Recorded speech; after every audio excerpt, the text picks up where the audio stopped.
श्री कृष्ण कहते हैं, आलसी व्यक्ति कभी भी सफल नहीं हो सकता।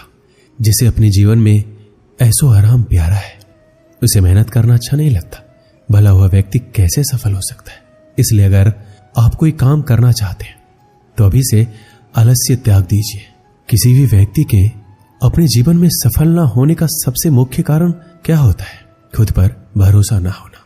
जीवन में वही व्यक्ति सफल होता है जिसे खुद पर भरोसा हो। जिस व्यक्ति को खुद पर भरोसा नहीं है वो कभी सफल नहीं हो सकता। एक बार दानवीर कर्ण ने भगवान श्री कृष्ण को अपनी व्यथा सुनाई और कहा, हे प्रभु, जब मैं पैदा हुआ तब मेरी मां ने मुझे त्याग दिया। इसमें मेरा क्या अपराध था? द्रोणाचार्य ने मुझे शिक्षा देने से मना कर दिया क्योंकि वो मुझे क्षत्रिय नहीं मानते थे। इसमें भी मेरा क्या अपराध? और द्रौपदी के स्वयंवर में मुझे अपमानित किया गया क्योंकि मैं महाराज परिवार का हिस्सा नहीं हूं। जवाब में श्री कृष्ण ने कहा, हे कर्ण, मेरा जन्म हुआ तब मैं कारागार में था और पैदा होते ही मेरी मृत्यु मेरा प्रतीक्षा कर रही थी। जिस रात मेरा जन्म हुआ उस रात मुझे मेरे माँ बाप से अलग होना पड़ा, जहां पहुंचकर मुझे हर वो काम करना पड़ा जो एक गरीब परिवार में करना पड़ता है। गायों का गोबर हाथ से उठाना। जब मैं चल नहीं सकता था तब मुझ पर प्राणघातक हमले किए गए। मुझे मारने की बार बार कोशिश की गई। ना मेरे पास बचपन में शिक्षा थी, ना ही महल था, ना कोई गुरुकुल था, ना कोई विशाल सेना थी, लेकिन तब भी मेरे मामा मुझे उनका सबसे बड़ा शत्रु मानते थे। मेरा भी जीवन कई चुनौतियों से गुजरा है। यह बात इतना महत्वपूर्ण नहीं है कि जीवन में कितनी बार अपमानित होना पड़ रहा है, पर यह महत्वपूर्ण है कि आप उस अपमान का जवाब कैसे दे रहे हैं। आपके पास ज्ञान है जिसका आप इस्तेमाल कर पा रहे हैं और इन सब चुनौतियों को पार करके कैसे आगे बढ़ते हैं। यह बात सबसे अधिक महत्वपूर्ण है। सब कुछ किताबों से ही सीखने को नहीं मिलता। कुछ मतलबी लोगों से भी बहुत कुछ सीखने को मिलता है। गलती उसी से होती है जो मेहनत से काम करता है। निकम्मों की जिंदगी तो दूसरों की बुराई खोजने में खत्म हो जाती है। इज्जत इंसान की नहीं होती, जौहरत की होती है। जौहरत खत्म, इज्जत खत्म। आज के जमाने में सुखी होना है तो स्वार्थी बनना पड़ेगा। यह हम नहीं, इस युग की सत्य हकीकत है जो हमारे जज्बातों की कदर नहीं कर सकते।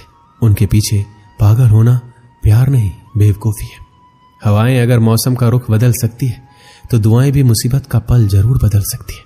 जो दिल में है उसे कहने की हिम्मत रखो, जो दूसरों के दिल में है उसे समझने की समझ रखो। रिश्ते कभी नहीं टूटेंगे। अपनी लगन, धैर्य, हिम्मत और सकारात्मक विचारों के सहारे इंसान अनेक विकट परिस्थितियों में भी सफलतापूर्वक बाहर आ सकता है। यह एक निश्चित बात है कि आप काम खत्म नहीं कर सकते अगर आप काम शुरू ही नहीं करेंगे तो। किसी भी काम का सबसे कठिन हिस्सा काम को शुरू करना होता है। कभी हार मत मानो। आज कठिन है, कल बदतर होगा, लेकिन कल के दिन का बाद सुनहरा होगा। अगर इंसान में कुछ करने की इच्छा हो तो दुनिया में कुछ असंभव नहीं है। जहां दूसरों को समझना मुश्किल हो जाए वहां खुद को समझ लेना ही बेहतर है। बदन है मिट्टी की, सांसें सारी उधार है। घमंड भी है तो किस बात का, यहां तो हम सब किराएदार हैं। परेशानियां जिंदगी का हिस्सा है।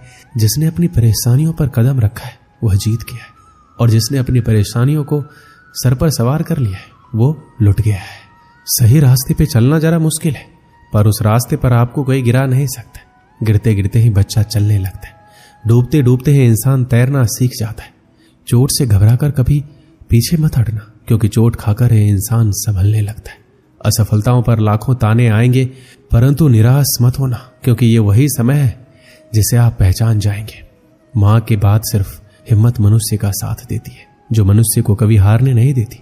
कुदरत ने हम सबको हीरा ही बनाया, बस शर्त यह है जो घिसेगा वही चमकेगा।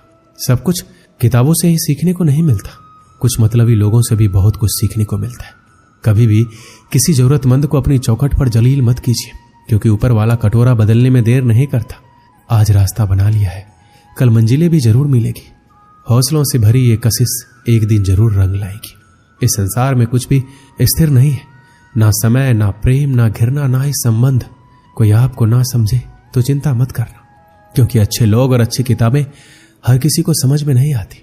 मित्रता कोई स्वार्थ नहीं बल्कि एक विश्वास है, जहां सुख में हंसी मजाक से लेकर संकट में साथ देने की जिम्मेदारी होती है। यहां झूठे वादे नहीं बल्कि सच्ची कोशिश की जाती है। सच्ची बात बोलने वाला और सही राह पर चलने वाला इंसान हमेशा दुनिया को कड़वा लगता है। प्रशंसा चाहे जितना भी करो, लेकिन अपमान बहुत सोच समझकर करना चाहिए। लगन छोटा सा शब्द है, जिसे लग जाती है उसका जीवन बदल जाता है। जब रिश्ते रुलाने लगे तो उसे नजरअंदाज करना सीखो, जिंदगी बहुत आसान हो जाएगी। दुख आने से पहले ही दुखी होने वाला व्यक्ति आवश्यकता से अधिक दुख भोगता है। असफलताएं जीवन का एक हिस्सा है। अगर आप कभी असफल नहीं होंगे तो आप कभी सीखेंगे ही नहीं, और जब आप सीखेंगे नहीं, परिणाम स्वरूप आप में बदलाव नहीं आएगा और ना ही आप कई चीजें सीख पाएंगे। इसलिए जीवन में असफलताएं बहुत महत्वपूर्ण है। वक्त से लड़कर जो नसीब बदल दे, इंसान वही जो तकदीर बदल दे। कल क्या होगा कभी मत सोचो, क्या पता कल खुद अपनी तस्वीर बदल दे। श्री कृष्ण कहते हैं, इंसान के बर्बाद होने के 5 कारण हैं: नींद, गुस्सा, डर, थकान और काम टालने की आदत। सफलता खुशी की चाबी नहीं है, खुशी सफलता की चाबी है। आप जो कर रहे हैं उससे अगर आप प्यार करते हो तो आप जरूर सफल होंगे। दूसरों का भला करने वाले मनुष्य को हमेशा कष्ट का सामना करना पड़ता है, क्योंकि हमेशा फल देने वाले वृक्ष को पत्थरों की मार सहनी पड़ती है। सत्य से कमाया हुआ धन हर प्रकार से सुख देता है, छल कपट से कमाया हुआ धन हमेशा दुख देता है। एक समझदार व्यक्ति वही है जो दूसरों को देखकर उसकी विशेषता को सीखता है, उससे तुलना और ईर्ष्या नहीं करता। एक समय की बात है, एक निर्धन व्यक्ति राजा के महल में माली का काम करता था। उसने राजमहल के बाग में कई प्रकार के फलों के पेड़ लगाए थे। जो फल पक जाते वो तोड़कर राजा के सामने प्रस्तुत कर देता। कई बार खुश होकर राजा उसे इनाम भी देते। एक बार बाग में आम, अंगूर और नारियल के फल हुए। माली टोकरी लेकर बाग में पहुंचा और सोचने लगा कि आज कौन सा फल महाराज के लिए ले जाऊं। कुछ देर सोचने के बाद उसने अंगूर तोड़ लिए और टोकरी में भरकर राजा के पास पहुंचा। उन दिनों राजा कुछ चिंतित था। उसे गुप्तचर द्वारा सूचना मिली थी कि पड़ोसी राज्य का राजा उस पर आक्रमण की तैयारी में। वह इस बारे में गहन सोच विचार में डूबा हुआ था। तभी माली उसके पास पहुंचा और चुपचाप उसके सामने टोकरी रखकर कुछ दूर जाकर बैठ गया। राजा मंथन करते करते टोकरी से अंगूर उठाकर खाने लगा। वह आधा अंगूर खाता और आधा फेंक देता, जो माली के ऊपर गिरता। जैसे ही अंगूर माली को लगता, वह कहता, भगवान तू बड़ा दयालु है। सोच विचार में डूबे राजा का ध्यान इस ओर नहीं था कि वह अंगूर माली के ऊपर फेंक रहा है। एक बार फिर उसने अंगूर माली के ऊपर फेंका और माली ने फिर से कहा, भगवान तू बड़ा दयालु है। इस बार राजा का ध्यान माली की ओर चला गया। उसने आश्चर्य से उसे देखा और पूछा, माली, मैं तुम्हें जूठे फल फेंक रहा हूं और तुम कह रहे हो भगवान तू बड़ा दयालु है। इसमें भगवान की दया कैसी है? माली ने उत्तर दिया, महाराज, आज बाग में 3 तरह के फल थे, आम, अंगूर और नारियल। मैं सोच रहा था आपके लिए कौन सा फल लाऊं।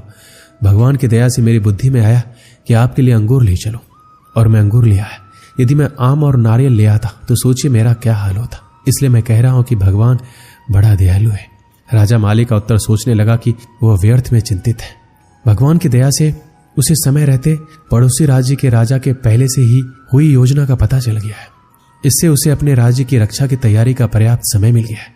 उसने भगवान को धन्यवाद दिया और राज्य की रक्षा की तैयारी में जुट गया। जब युद्ध हुआ तो उसमें उसकी विजय हुई और उसने अपना राज्य बचा लिया। इस कहानी से हमें क्या सीख मिलती है? समय का चक्र ऐसा ही है, कभी अच्छा समय आएगा तो कभी बुरा। अच्छे समय में हम भगवान को धन्यवाद देना भूल जाते हैं और बुरे समय में शिकायत करने लग जाते हैं, जबकि आवश्यकता है अच्छे समय के लिए हम भगवान का धन्यवाद करें और बुरे समय के लिए आभार व्यक्त करें कि हमें हर परिस्थितियों का सामना करने के लिए ही वह हमारे सामने वो परिस्थितियां उत्पन्न की है। छोटी छोटी परेशानियों का सामना करके हम बड़े मुसीबतों का सामना करने योग्य बन पाएंगे। इसलिए जीवन में आने वाली छोटी छोटी समस्याओं से घबराएं नहीं, सकारात्मक रहकर समस्या के निवारण के बारे में चिंतन करें, योजना बनाएं और निवारण में जुट जाएं। बुरी परिस्थितियां आपकी दृढ़ता की परीक्षा है। ऐसे समय में टूटे नहीं, ये साबित कर दें कि आप हर परिस्थितियों का सामना कर सकते हैं, उससे उबर सकते हैं और जीवन में आगे बढ़ सकते हैं। जीवन की उबड़ खाबड़ डगर पर चलकर ही आप दृढ़ और मजबूत इंसान के तौर पर खड़े हो पाएंगे। दोस्तों, इस वीडियो में बस इतना ही। मिलते हैं अगली वीडियो में। अपना ख्याल रखिएगा। जय श्री कृष्ण।